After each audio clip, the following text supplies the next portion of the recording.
Uncle Mort's South Country by Peter Tinniswood.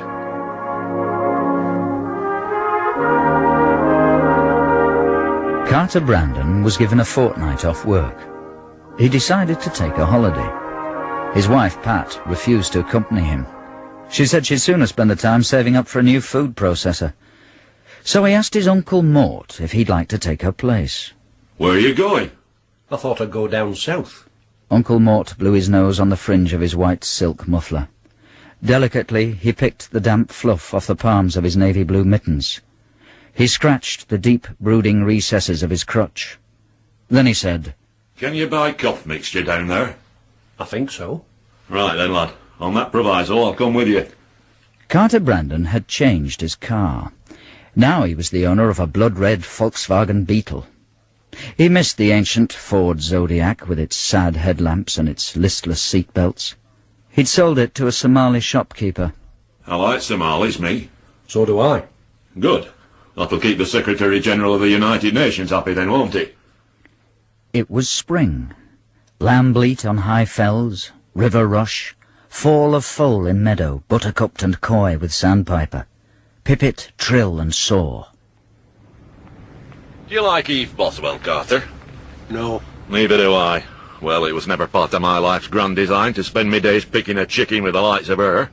Carter Brandon picked up Uncle Mort's kit bag and stowed it in the luggage trunk at the front of the car.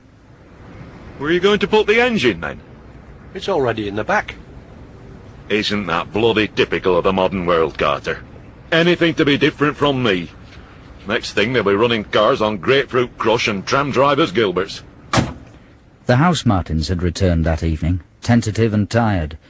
They fluttered about the eaves. Their white rumps flashed. They darted into the lazy spirals of gnats and midges. They banked and plunged, furling their wings as they scooped up water from the puddles in the gutter. Do you remember the days when Sheffield Wednesday employed a legitimate outside right, Carter? Yes. Good. So do I. And now we're quids in with the president of FIFA, aren't we?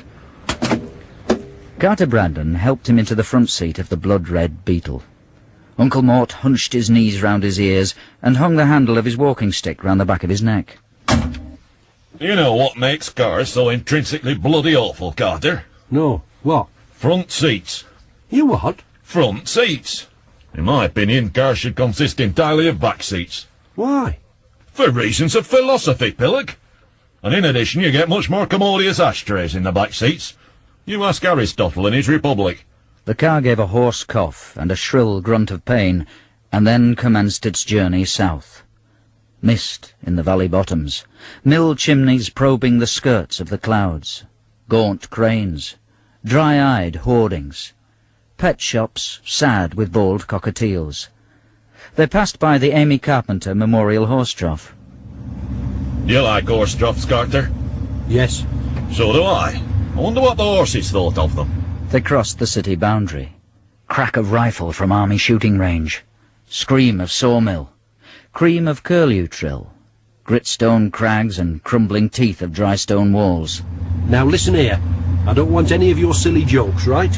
What jokes? Jokes about making sure our passports are in order now we're going south. Jokes about being inoculated and always having a pocket phrase book handy when we go into pubs. I don't make jokes like that. No? No. I like the South, me. I'm not the least bit prejudiced against Southerners. But you don't know any Southerners. I do. How? Through the simple expediency, clothiers, of attending as many FA Challenge Cup finals at Wembley Stadium as is humanly possible and compatible with current timetables of the London and North Eastern Railway Company. I see. I once saw Nat Lofthouse, the Lion of Vienna. Oh, aye. And was that in the final of '58 against Manchester United? No, Pillock. It were in the Co-op pharmacy in Cromsall. You were buying a packet of corn plasters. Was he any good? Mustard, lad, mustard. You should have seen the way he headed the chandelier. Presently the stone of the houses gave way to glowing pink brick. The gritty black cattle of the upland moors were replaced by fat, sulky-nosed, curdled red Ayrshires grazing in sweet-grassed meadows. There were unmanned level crossings and police sports grounds. Are we there yet, Carter? No. Well, all I can say is don't breathe a word of this to the RAC. They curled down from the warm-shouldered wolds. The skies pranced bold and frisked above the plains. Bayonet-straight poplars, willows, lime-lined village streets scabbed with dry dung, coppices, hazel groves, pollarded wych elm, white-candled chestnuts. Shall we stop for refreshments then? About bloody time. That's what Alexander the Great always said when he was overthrowing the Persian Empire. You ask Plato and his Peplus. They drew into the rear of a pub called the Navigation Arms. It was on the banks of a canal. The water was unruffled. They went into the pub. Two elderly men with rusting walking frames were sitting at a table by a clinker-bound grate, playing dominoes. They did not look up. Uncle Mort smashed his fist hard on the bar counter and shouted, Service! Come on, service! There's two grown men and true here dying of thirst. There's no use shouting like that.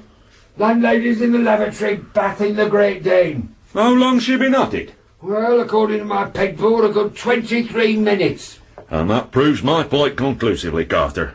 What point? That it should be an urgent matter of legal jurisprudence that landladies of public houses should only be allowed to keep Yorkshire Terriers on licensed premises. Why? Because it only takes 3 minutes to bath them, and there's no danger of their toenails falling into your whiskey. Service! Let's have some service! Oh, come on, let's bugger off. I'm not leaving till I get a drink. If a job's worth doing, lad, it's worth doing grumpily. Oh, I don't know, Carter, you're just typical of the younger generation, aren't you? No stamina, no steadfastness in the face of adversity. I served all through the First World War, lad, and if we'd taken the attitude what you've just displayed now, democracy as we know it would have been wiped off the face of the earth forever. Just like the 3rd Division north of the Football League. We fought with our hearts as well as with bayonets, lad. We never thought of giving in. We stood up for ourselves. We weren't compliant donkeys, we were men of gumption and initiative and... What are you doing? Pouring us 2 pints of beer. We'll pay for it when she's finished bathing the dog. Why didn't I think of that? It's no bloody wonder I've never had a sniff of home in the Savoy Hotel.